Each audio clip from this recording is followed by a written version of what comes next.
Olá, está no ar para todo o Brasil, MP Cidadão. É o Ministério Público mais perto de você. E no nosso programa de hoje, nós vamos falar sobre o Grupo de Atuação Especial de Combate ao Crime Organizado, o GAECO. Para debater o tema, nós convidamos os promotores de justiça integrantes do GAECO, Angélica Glioshi, Lúcio Pereira de Souza e Fábio Correia. Bom, sejam bem-vindos. Queria começar com o Dr. Lúcio. Dr. Lúcio, qual é a finalidade do GAECO e quais são as principais atribuições? Olá. Bom, o grupo ele foi formado para auxiliar as promotorias de justiça, os colegas promotores de justiça, nas investigações voltadas ao crime organizado, a organizações criminosas, associações criminosas. São investigações normalmente mais complexas e muito mais difíceis de serem conduzidas pelos colegas da ponta, por aqueles que têm que gerir toda uma promotoria de justiça. Daí a importância de se ter um grupo especializado, já acostumado a esse tipo de trabalho e também voltado exclusivamente para esse fim. É importante também dizer que o colega da ponta ele fica muito exposto com essas investigações e com esses crimes, essas organizações mais perigosas, mais poderosas. Por isso também o GAECO tem a finalidade de despersonalizar a atuação do Ministério Público, tornando uma atuação coletiva, sem que a atenção do crime fique voltado para a figura do promotor de justiça, daquela promotoria de justiça. São essas as funções básicas do grupo. Agora, doutora Angélica, quais são os delitos mais típicos, né, que ficam na alçada do GAECO? Nós temos diversos crimes que são investigados pelo GAECO, organizações criminosas envolvendo tráfico ilícito de drogas, organizações criminosas envolvendo roubo de cargas, né? Organizações criminosas envolvendo adulteração de combustíveis, organizações criminosas envolvendo jogos de azar, né? Seja o jogo do bicho, seja relativo a máquinas caça-níqueis, enfim. Nós temos também organizações criminosas envolvendo servidores públicos, né, ligados à Polícia Civil, à Polícia Militar. Temos uma gama realmente de crimes que são investigados pelo GAECO. Doutor Fábio, vocês têm uma estrutura de apoio técnico para dar conta disso tudo? Porque a doutora Angélica falou, adulteração de combustível, aí você entra numa área química, você entra crimes contra a fazenda pública, você entra na área contábil, enfim, como é que é a estrutura do MP, do GAECO, para atacar esses problemas? O GAECO, ele atualmente conta com cerca de 28 promotores e dividido por equipes setorizadas. Nós estabelecemos muito um sistema de parcerias, então nós temos parcerias seja com setores técnicos, seja com agências de inteligência, seja com auditores da Receita, seja com os mais diversos tipos de segmentos dentro do setor público para que nos auxiliem dentro dessa parte técnica, sem embargo do nosso próprio corpo técnico dentro do Ministério Público, que é altamente especializado e nos auxilia também de uma forma muito profícua quando o desenvolvimento dessas investigações. Doutora Angélica, também se diz que o GAECO desenvolve uma atividade fiscalizadora. O que seria isso? Na verdade, essa não é a atividade principal do Grupo de Atuação Especial de Combate ao Crime Organizado, né? Mas a partir do momento em que nós investigamos o envolvimento de agentes públicos, né, envolvidos em uma série de crimes, acaba que exercemos também uma atividade de fiscalização. Então, Lúcio, e as ferramentas que o promotor de justiça tem às mãos? Ferramentas jurídicas, né? Os instrumentos são colocados pela lei processual, a lei penal, eles estão sendo suficientes para poder enfrentar essas questões? A gente tem vários obstáculos. Os instrumentos processuais hoje de investigação, eles são satisfatórios. É evidente que há uma questão tecnológica sempre, A gente está sempre atrás da tecnologia, muitas das vezes o crime organizado se utiliza... Ele é muito bem organizado. Ele se utiliza de tecnologias novas, sempre buscando. Assim, de forma grosseira, é uma briga de gato e rato, né? Quando a gente descobre um meio de buscar aquela prova necessária à responsabilização criminal, o crime organizado busca um meio de escapar daquela medida capaz de responsabilizá-los. Então, é algo que muda constantemente, é uma coisa extremamente dinâmica, mas os remédios, enfim, os instrumentos processuais nós temos. Agora, doutor Fábio, com relação à tipificação desses crimes, organização criminosa, crime de formação de quadrilha, o senhor acha que o enquadramento está adequado para a realidade que a gente tem hoje? Talvez, assim, a questão principal seja a certeza da punição, né? E nesse ponto específico, a criação de um grupo específico para combater esse tipo de criminalidade, com foco na criminalidade organizada, não só no crime massificado, mas na criminalidade organizada, entendo que esse é um dos principais elementos que vai propiciar a efetiva punição das pessoas que entendem por transgredir a lei e se associar de uma forma permanente e estável para a prática de delitos. E isso, sim, acredito que seja um dos principais elementos que possa coibir a atividade criminosa. Agora, doutora Angélica, quando a gente está falando em combate a crime organizado, muitas vezes esse crime está organizado, inclusive, fora do âmbito de atuação do Ministério Público do Rio de Janeiro. Como é que o Ministério Público do Rio ele pode se integrar com outras instituições fora do Estado? A gente ouve falar, às vezes, que tem o Ministério Público da Suíça, está ajudando, se pensa até em criar um Ministério Público internacional. Como é que a senhora vê essas questões? Bem, nós temos grupos de atuação especial de combate ao crime organizado, GAECO, não somente no estado do Rio de Janeiro, mas também em São Paulo, em Minas, em outros estados do Brasil, e necessariamente há uma cooperação entre esses grupos especiais para combater o crime organizado interestadual.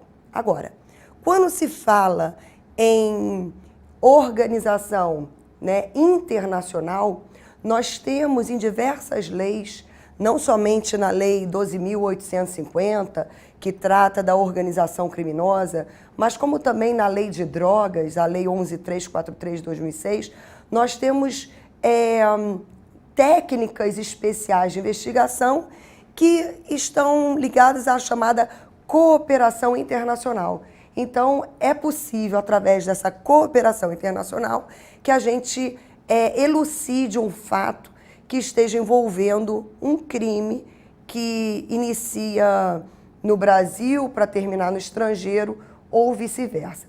Sendo que é interessante que eu te fale que se eu estiver diante de uma organização internacional para o crime organizado, seria o Ministério Público Federal o que tem atribuição para investigar. Bom, e com essa fala da doutora Angélica, a gente vai fazer agora um pequeno intervalo. O tema é o tema do momento no Brasil e a gente volta já já com o nosso MP Cidadão. Não sai daí.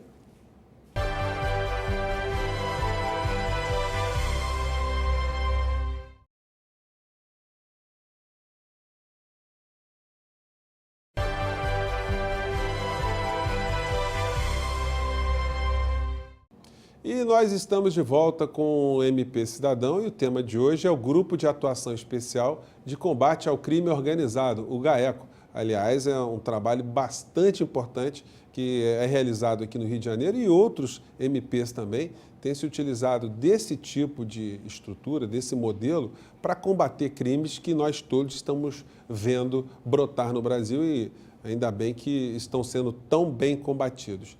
Mas eu queria abrir esse bloco apresentando para os nossos telespectadores internautas, um gráfico, convido nossos convidados aqui a observá-lo, onde são demonstrados aqui que do ano de 2010 a 2017 foram oferecidas 333 denúncias e 3.950 pessoas foram denunciadas, né? Eu queria começar aqui com a doutora Angélica. É um número que retrata uma realidade que cada vez mais está se tendo crime organizado ou cada vez mais o Ministério Público e as instituições estão conseguindo detectá-los?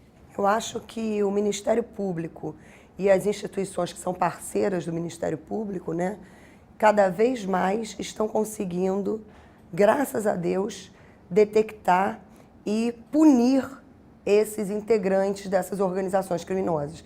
É lógico que existem muitas organizações criminosas, mas a criação do grupo de combate ao crime organizado conseguiu com que se especializasse na investigação e se pudesse, de forma mais eficaz, combatê-la. Então, Lúcia, o senhor comentou no bloco anterior, né, das ferramentas que os criminosos sempre dispõem, a inventividade é ilimitada, né?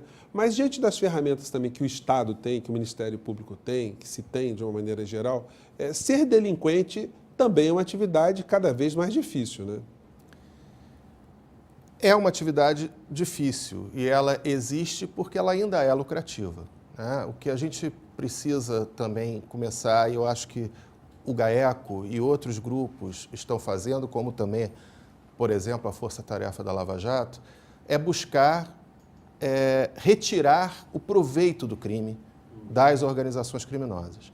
Eu acho que a medida que mais pode desestimular o crime é fazer com que o criminoso veja que todo aquele trabalho, entre aspas, que ele realizou para obter aquele dinheiro, aquele benefício financeiro, foi em vão. Pois é, porque a autoridade buscou o dinheiro e, enfim, retornou esse dinheiro para a sociedade. Bom, deixa eu trazer o doutor Fábio para esse nosso tema aqui. Doutor Fábio, o crime sempre deixa rastros, né? E cada vez está sendo mais palpável, né? Conseguir se detectar a existência desses rastros. Sim, isso é verdade. Muito embora a gente tenha uma grande dificuldade com relação ao uso de aplicativos, né? Hoje em dia ninguém mais fala livremente ao telefone, se usa muito a questão dos aplicativos, mas ainda assim existem ferramentas, e existem ferramentas não só, estão começando a ser utilizadas, ferramentas em desenvolvimento que permitem observar esses rastros que são deixados pelos criminosos.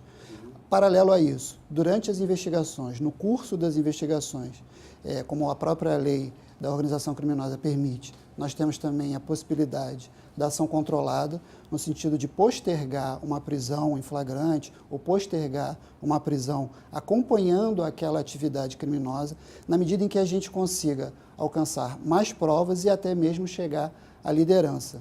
Então, o mais importante de tudo isso, como o Dr. Lúcio falou, é nesse jogo de gato e rato, né, que nós sempre estejamos em evolução constante e acompanhando toda essa evolução da atividade criminosa. Bem, olha, o tema está muito interessante, mas agora a gente vai para o último intervalo. Não saia daí, MP Cidadão volta já já.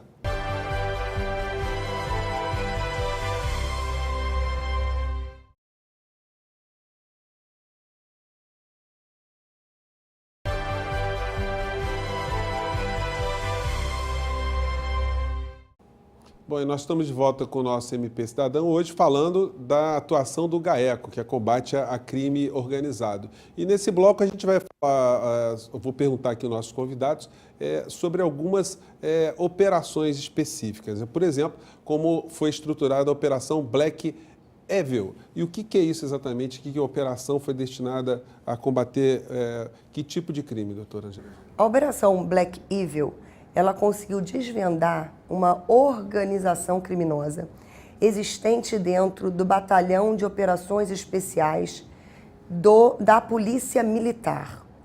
Nós conseguimos descobrir um policial militar que cooptou outros policiais militares daquele batalhão para um vazamento diário de informações a traficantes de drogas sobre as operações do BOP. Com isso, olha que coisa horrível. Cada vez que o BOP chegava numa localidade para poder apreender drogas, apreender fuzis, não se encontrava nada. Posso dizer, nenhum cachorro na rua a gente encontrava. Por quê? Porque eles, previamente avisados, já que o vazamento era um vazamento diário das operações do BOPE, eles escondiam as armas, escondiam as drogas, se escondiam e a gente não conseguia recuperar nada. Mas, graças a Deus, nós conseguimos desvendar isso com o uso da tecnologia também, com o uso de outras técnicas especiais de investigação para poder retirar desse batalhão especial, que é tão importante aqui na cidade do nosso Rio de Janeiro, dessa corrupção que lá existia. Bom, vamos a outra aqui, que foi a Operação Ouro Negro, doutor Fábio. O que foi isso exatamente? A Operação Ouro Negro ela teve início através de uma demanda da própria empresa lesada, no caso a Petrobras, que começou a observar a existência de vários furtos nos seus dutos de petróleo, né? Os dutos de petróleo, eles são a forma mais segura que a empresa encontrou para que se levasse, distribuísse, né, essa matéria-prima para o Brasil todo. Não só isso, mas toda a forma de combustível. E ela começou a observar um incremento na existência de furtos, né, de furos, que eram realizados diretamente nessa tubulação, o que pode gerar um dano ambiental, fora o prejuízo da propaganda, né, da companhia, um perigo ambiental terrível. Então, nós do GAECO, em conjunto com a Polícia Civil e a área de inteligência da própria companhia, começamos a detectar essas atividades e, após cerca de quase 2 anos de investigação, também utilizando das técnicas de ação controlada e de outros mecanismos de investigação, nós conseguimos identificar 11 pessoas. Era uma organização estruturada, contando inclusive com a participação de um personagem que já fora vereador da cidade, de Duque de Caxias, que é de onde partem, né, a Reduc fica em Duque de Caxias, de onde partem os dutos para o Brasil inteiro, das refinarias. E essas 11 pessoas com núcleos não só no estado do Rio, mas também em outros estados da federação. E nós também, durante a deflagração dessa operação, contamos com a parceria dos GAECOs dos outros estados, que nos auxiliaram no dia de uma forma, responderam de forma pronta e imediata. Então, é interessante observar que muitos desses denunciados já vinham sendo ou presos em flagrante ou investigados em crimes próprios autônomos de furto de combustível ou coisas relacionadas a essa atividade.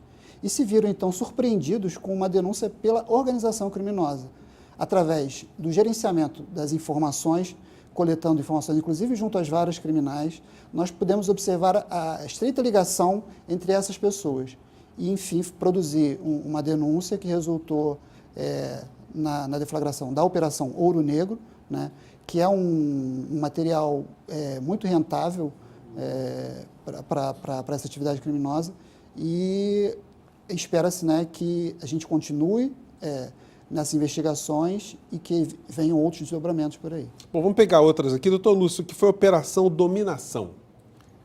Então, eu atuo na região da Baixada Litorânea e havia um líder de uma facção criminosa que pretendia exatamente isso, dominar uma região grande de Cabo Frio e adjacências, São Pedro da Aldeia, notadamente essas 2 cidades, expulsando as demais facções daquela área para poder exercer o comércio ilícito de entorpecentes de forma exclusiva. Monopólio, né? Um monopólio do tráfico de drogas.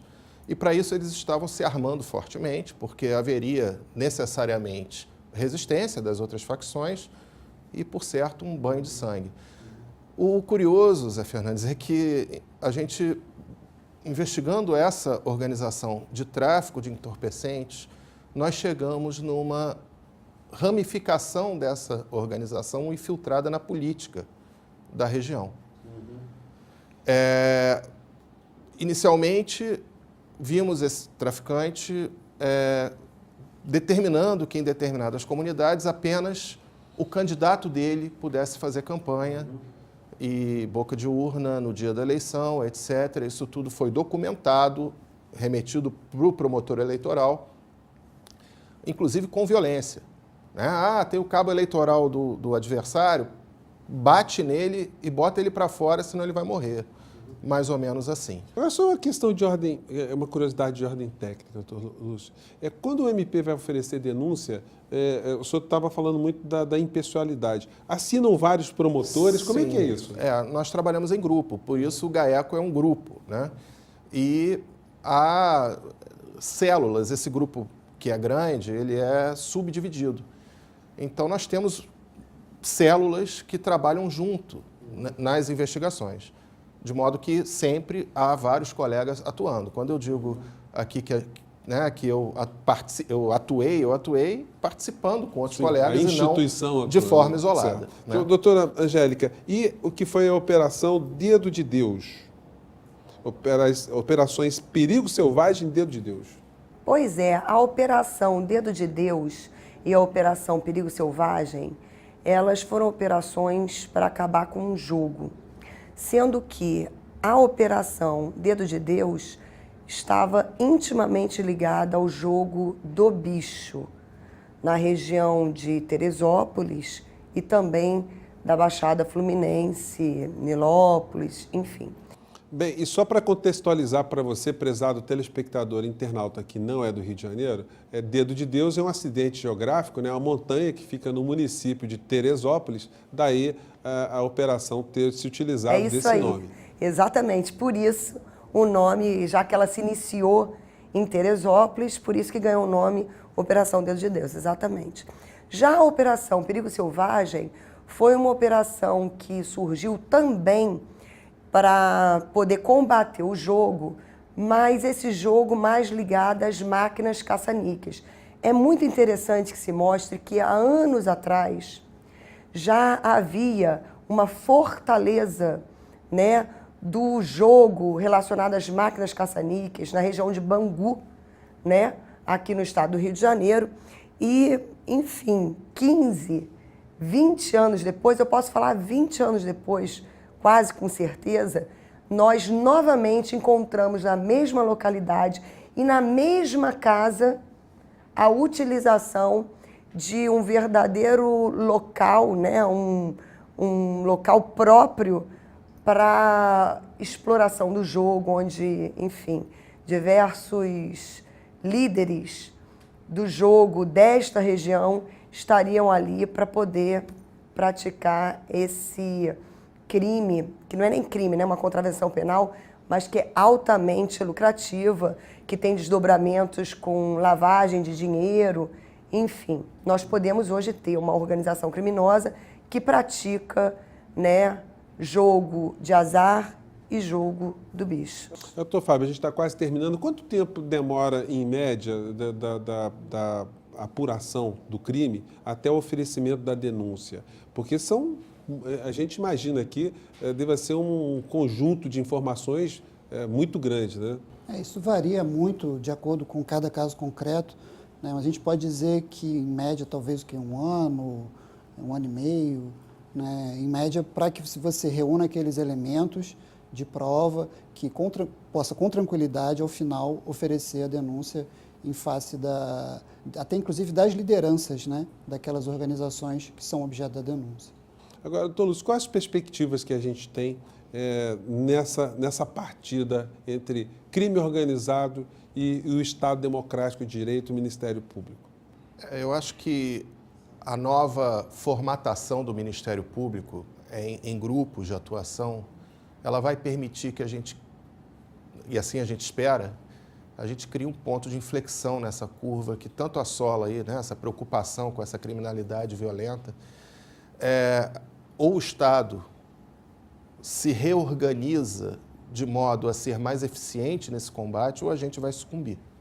Então, eu acredito muito que esses grupos permitam que a gente, atuando em parceria com as polícias, com aqueles órgãos que nos auxiliam, façam com que a gente consiga efetivamente ter um combate mais efetivo. Também precisamos, Zé Fernandes, de alterações legislativas. Nesse aspecto, doutor Lúcio, eu queria perguntar à doutora Angélica, o que está acontecendo no Brasil está criando alguma intimidação para as pessoas que já atuaram ou atuam ou pensam em atuar em algum esquema de corrupção, sobretudo em lesão ao erário público? Bem, eu espero que sim. Dá para a gente ser otimista? Eu espero que sim, né? Eu espero que, vendo, né, essas punições dessas pessoas enfim, que exercem uma função de relevo junto à sociedade, à política, eu espero que isso realmente traga um combate que faça com que as pessoas se intimidem em praticar infrações penais. Agora, se realmente elas vão se intimidar ou não, eu não sei, né? Doutor Fábio, só o futuro dirá, né? O impacto que as operações todas, que a atuação do Ministério Público está tendo sobre esses grupos todos, né? Muito se espera de uma forma positiva e acredita-se que a efetividade e o sucesso de operações como a Lava Jato, como foi citado aqui, seja um grande divisor de águas no sentido de inibir um efeito pedagógico, propedêutico, futurista, de que as pessoas venham a se intimidar para que não ingressem nessa prática de atividade. Bom, e a gente espera ter jogado um pouco mais de luz sobre o tema. Nós também torcemos para que cada vez mais o Estado estando presente, a Justiça estando presente, o Ministério Público estando presente, que nós teremos uma sociedade com menos problemas, menos criminalidade organizada. Mas o MP Cidadão de hoje fica por aqui. Nós queremos agradecer muito a participação dos promotores que estiveram aqui com a gente, a doutora Angélica Gliotti, doutor Lúcio Pereira de Souza e doutor Fábio Corrêa. E você pode também nos acompanhar pelas redes sociais, no e-mail que está escrito aí na base do seu monitor. Você pode mandar suas críticas e sugestões também. Nós ficamos por aqui, um grande abraço e até a próxima.